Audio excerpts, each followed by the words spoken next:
അയ്യോ വാസുദേവ, ഒന്ന് പറഞ്ഞു തരാമോ, രജോ ഗുണം എന്നാൽ എന്താണ്? അങ്ങനെ രജോ ഗുണമുള്ള ആളുകൾ എങ്ങനെയായിരിക്കും?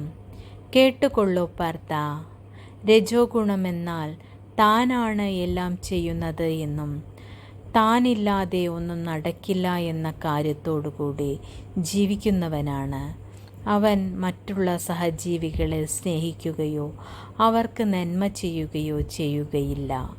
അവൻ എപ്പോഴും സ്വന്തം സ്വാർത്ഥതയ്ക്ക് വേണ്ടിയും സ്വന്തം അഭിമാനത്തിന് വേണ്ടിയും മാത്രമായിരിക്കും ജീവിക്കുക. അവൻ എപ്പോഴും അഹങ്കാരിയായിരിക്കും. തൻ്റെ കഴിവുകൊണ്ടാണ് ഇതെല്ലാം നേടിയെടുക്കുന്നത് എന്ന ധാർഷ്ട്യമുള്ളവനായിരിക്കും. അങ്ങനെയുള്ള അവൻ മറ്റ് ജീവജാലങ്ങളെ സ്നേഹിക്കുകയോ മറ്റുള്ളവർക്ക് സഹായങ്ങൾ ചെയ്യുകയോ ഇല്ല. അവൻ എപ്പോഴും സ്വന്തം സ്വാർത്ഥതയ്ക്ക് വേണ്ടി ജീവിക്കുന്നവനായിരിക്കും.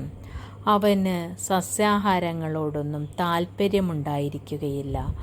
അവൻ എപ്പോഴും എരിവുള്ളതായ ഭക്ഷണങ്ങളാണ് കഴിക്കുക.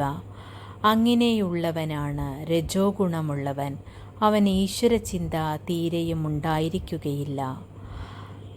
ഇതെല്ലാമാണ് രജോ ഗുണമുള്ള ആളുകളുടെ പ്രത്യേകതകൾ.